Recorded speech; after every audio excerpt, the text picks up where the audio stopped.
So this is the next game in my quest for the best deck building, card battling game, and this is Loop Hero.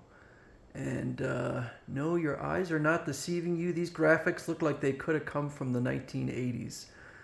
This game came out in 2021. It's a Russian game, um, but it is a physical copy. So here it is. And unfortunately, for some reason, I got the deluxe edition, and it has a 104 page bestiary. So this box actually came in a larger box, and the bestiary is interesting, and it's useless for the game. It's just kind of neat. So anyway, now Inscription had some retro graphics also, but the graphics in there, some of the time the graphics in there looked quite a bit better. They certainly didn't look like modern graphics, but this one really takes it to the limit with these retro style graphics that maybe could have been on the NES. The some of the differences would be the smoothness of the game. It operates better than I think any system could have done back then.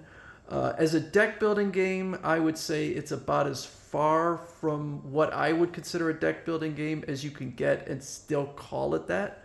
The things at the bottom there, those are, they call them cards, but I think in the game sometimes it calls them tiles, and I think that I would call them tiles. Now, I'm well into this particular run.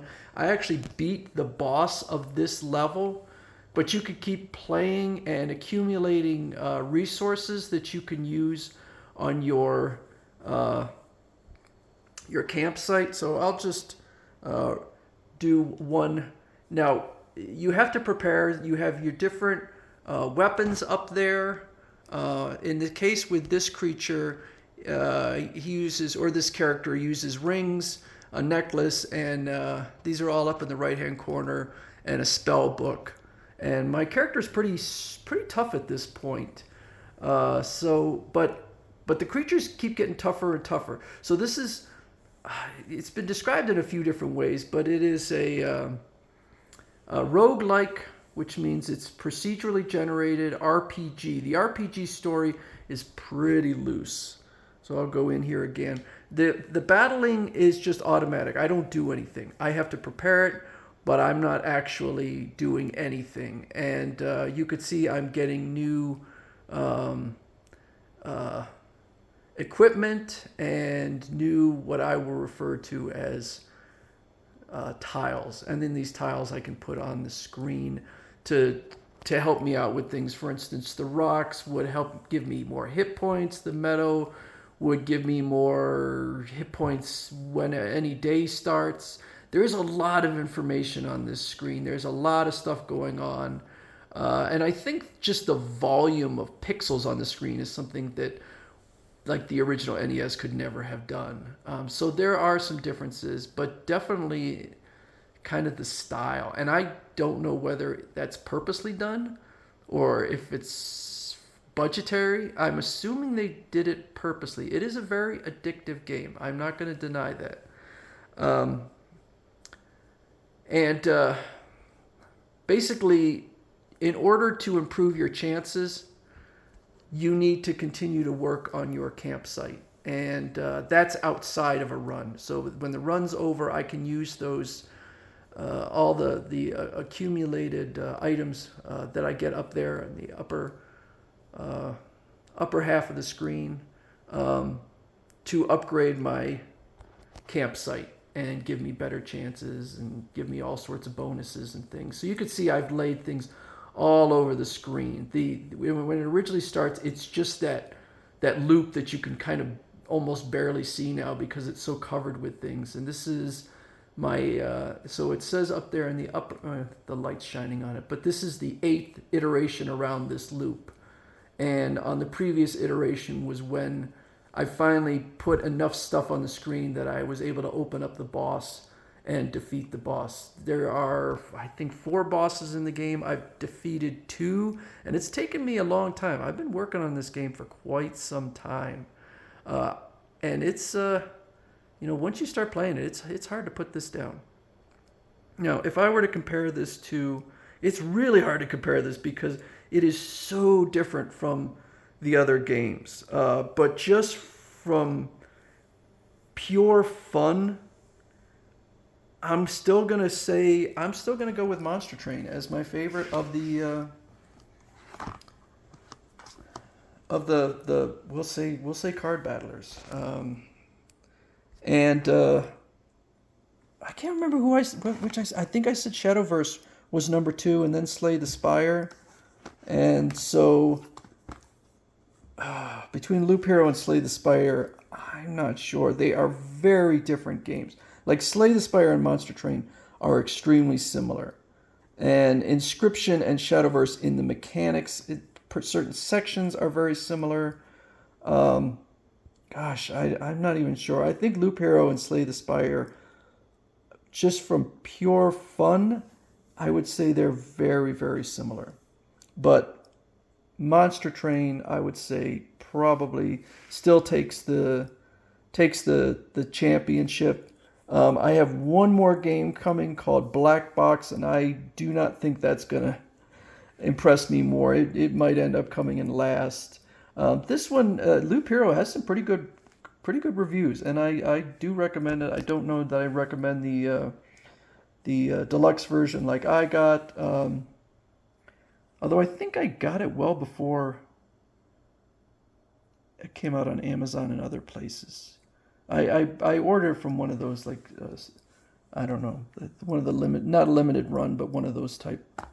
No, I did order it from Amazon. I take that back. It was sold on one of those limited run type games or websites, but that wasn't. So anyway, the one thing I will say about all of these games, well, I would say these 3 games, which is Monster Train, Slay the Spire, and Loop Hero, they are all, as roguelike games, you could just keep playing and playing and playing and playing forever. You could just make these games the last game you ever play, and so, like, Shadowverse had a beginning and an end. It finished. Inscription had a beginning and an end. These games, I mean, I guess you could just max out your. There are theoretically endings to them, but you could just keep playing and playing and playing these games. So certainly you're going to get your money's worth if you play these. If you like them. If you don't like them, then you won't get your money's worth. But I would say the one thing I like about Monster Train and Slay the Spire over Loop Hero is that those games, they really, I think they're like an exercise for your brain. You have to do a lot of calculations in your brain. Look at the opponent. Look at where you're at, and do a lot of mental mathematics in there. Not so much with Loop Hero. Loop Hero is kind of something that if you got OCD, you're probably going to just go crazy over this. You're going to love it. Just laying out all those, laying out all the tiles and stuff, and coming up with the thing about this game that I will say is there's no instructions. So I am constantly learning. Hey, what happens if I put a meadow next to a river, or what happens if I put a river and stuff, unexpected things. I think there was something I discovered today. Well, if you put a river next to a road, then it'll create. What does it create? It creates oh,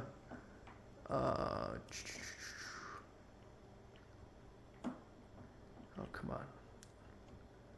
It creates reed. So you're constantly learning things about the game, because there's just no instructions tutorial or anything. And it can be a little frustrating sometimes. And even figuring out, like, there are potions for healing. And I'm trying to figure out, how the heck do I use those potions? And it wasn't until I looked online that I found out, I can't use them. They're automatic.